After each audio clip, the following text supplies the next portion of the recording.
Dear student, welcome back in my YouTube channel.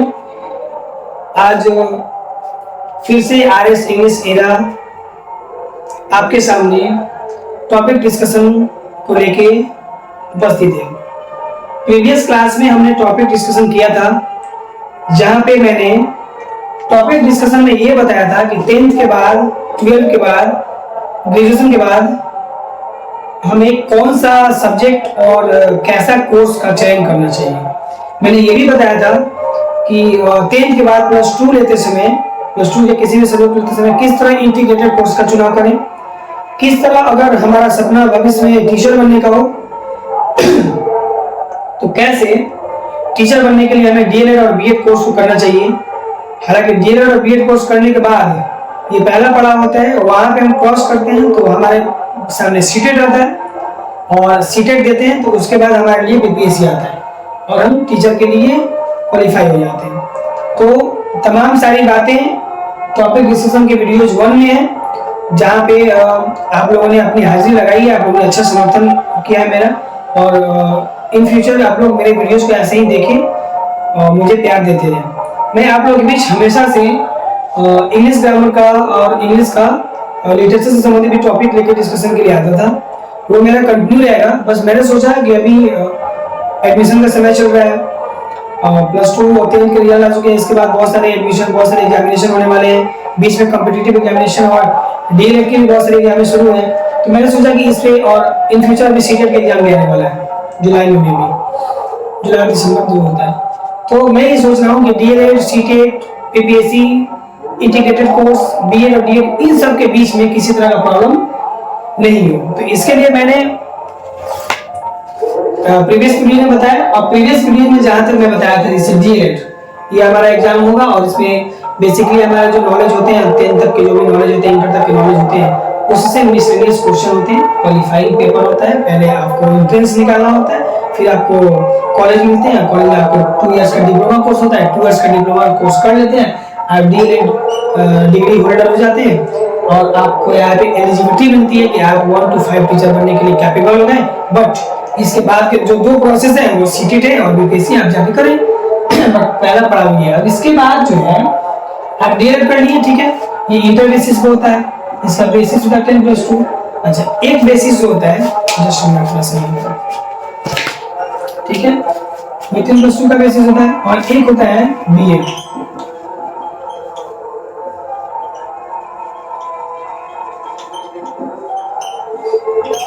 जो BEd था, bachelor of education, diploma of elementary education हो गया 10+2 level का, भविष्य में 1 to 5 तक की बहाली में आ सकता हूँ, प्लस सीटेट और बीपीएससी के साथ। ग्रेजुएशन लेवल का हमारा बीएड होता है, 2 इयर्स का कोर्स होता है और इसमें हमें सीटेट करना होता है, बीपीएससी होता है, सीटेट का पेपर 2 को निकालते हैं और इन फ्यूचर टीचर होते हैं। अब देखिए क्या है कि सीटेट क्या होता है। जैसे हम डीएलएड या बीएड कर लेते हैं 2 इयर्स का डिप्लोमा, इस 2 इयर्स के डिप्लोमा के बाद ये पहला पड़ाव खत्म होता है, टीचर बनने के रास्ते में ये डीएलएड और बीएड खत्म होता है, पहला पड़ाव। सेकंड पड़ाव हम सीटेट पे आते हैं और सीटेट का मतलब होता है सेंट्रल टीचर एलिजिबिलिटी टेस्ट, राष्ट्रीय शिक्षा पात्रता परीक्षा। तो ये एनसीई कंडक्ट करवाती है इसको, सेंट्रल लेवल का एग्जाम होता है ये। आप इसको करने के बाद किसी भी स्टेट में एलिजिबल होते हैं वहाँ के टीचर रिक्वायरमेंट को फिल करने के लिए और टीचर बनने के लिए। अब देखिए कि सीटेट जो होता है वो सीमित नहीं होता, सीटेट 2 पेपर में होता है, पेपर 1 और पेपर 2, ठीक है। पेपर 1 क्रैश करने के बाद हम 5 तक के टीचर के लिए एलिजिबिलिटी रखते हैं, योग्यता रखते हैं, एबिलिटी रखते हैं, ठीक है। और सीटेट में जैसे हमारा पेपर 1 क्लियर हो गया और इसके साथ हम डीएलएड लगा दिए, अब आते हैं तो डीएलएड हो गया, पेपर 1 हो गया, अब आते हैं बीपीएससी, टीआरई, टीचर रिक्वायरमेंट। तो डीएलएड कर लिए, पेपर 1 निकाल लिए सीटेट का और बीपीएससी कर लिए, यहाँ पे आप 5 तक के टीचर बन गए। फिर आता है बीएड, और आप बीएड किए, सीटेट का पेपर 2 निकाले और इसके बाद बीपीएससी क्या निकाले, आप 8, 9 और 10 के टीचर बनेंगे। यहाँ पे ग्रेजुएशन के बाद होता है बीए और प्लस सीटेट का पेपर 2 और प्लस बीपीएससी। ये एक फॉर्मेट है। अब मैं बताना चाहता हूँ कि सीटेट में जो होता है कैसे क्वेश्चन का सेटअप होता है, एग्जाम का पैटर्न क्या होता है। तो सबसे पहले सीटेट में समझते हैं। सीटेट जो होता है ये क्वेश्चन पेपर में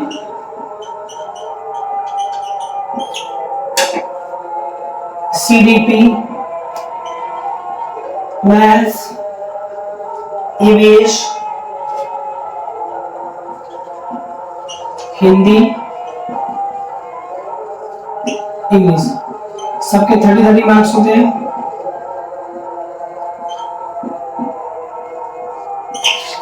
जैसे सीटेट जो होता है वो पेपर जब लेता है वो ये पेपर 1 के लिए होता है। पेपर 1 के लिए मैंने बताया ये सीडीपी 30 मार्क्स का होता है, मैथ 30 मार्क्स का होता है, ईवीएस 30 मार्क्स का, हिंदी 30 मार्क्स का और इंग्लिश 30 मार्क्स का। कुल मिलाकर हमारा ये 150 मार्क्स का होता है। इसको पास करने के लिए यानी क्वालिफाई करने के लिए 60% नंबर चाहिए होते हैं। तो 60% नंबर चाहिए होते हैं तो हमारा 60% हो जाएगा।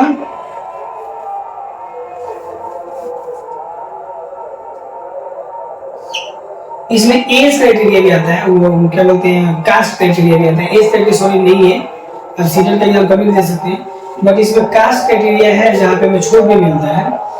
और तो मिला के मार्क्स को हूँ टोटल मार्क्स तो 90 मार्क्स लेने होते हैं जनरल कैटेगरी के मेल को,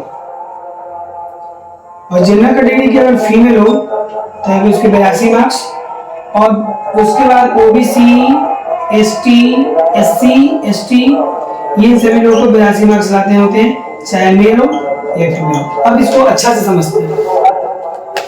जो हमारा सीटेट पेपर होता है पेपर 1, इसको क्लियर करने के लिए हमें सीडीपी चाइल्ड डेवलपमेंट पेडागोजी बच्चों का शिक्षा शास्त्र होता है वो पढ़ना होता है 30 मार्क्स का।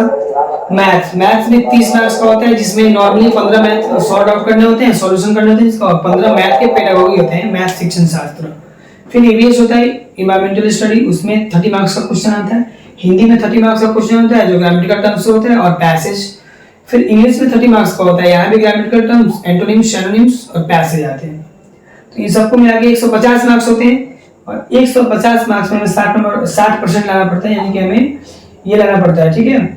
90 टोटल मार्क्स चाहिए जनरल में, जो है जनरल कैटेगरी में जो आते हैं उनको मेल के लिए, और वहाँ अगर कोई फीमेल है तो वहाँ 82 पे ही हो जाता है। और बीसी, एसटी, एससी ये सभी इनको 82 मेल हो या फीमेल हो ये चाहिए।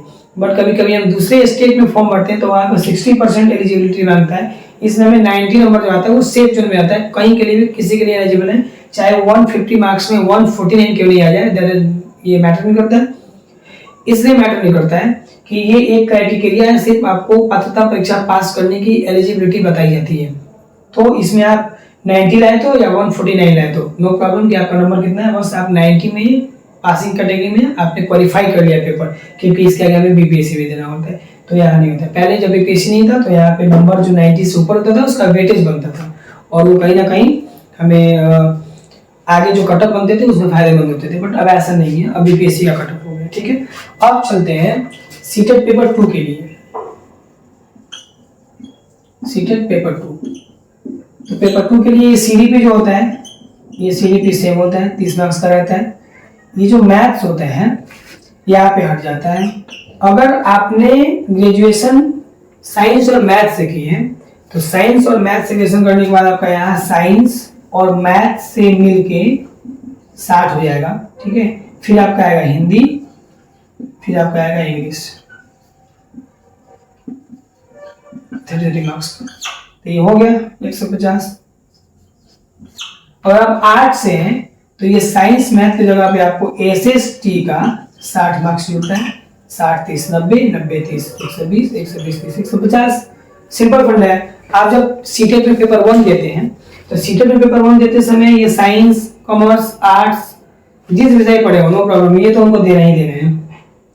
30 का CDP, 30 का मैथ, 30 का EVS, 30 का हिंदी और 30 का इंग्लिश, ये दे रहे हैं साइंस कॉमर्स आर्ट्स वाले जो भी हो। सीटेट के पेपर 1 के लिए क्वालिफाइड पेपर ये, क्वालिफाइड मार्क्स ये। मार्क्स का क्राइटेरिया यहाँ भी सेम है, बस सीटेट पेपर 2 में ये बदलता है कि आप यहाँ पे ग्रेजुएशन पे अप्लाई करते हैं, यहाँ पे आप इंटरमीडिएट बेसिस पे अप्लाई करते हैं, यहाँ पे इंटरमीडिएट बेसिस पे अप्लाई करते हैं, इसलिए आपको सब्जेक्ट प्रीफर ऑफर्ड किया जाता है।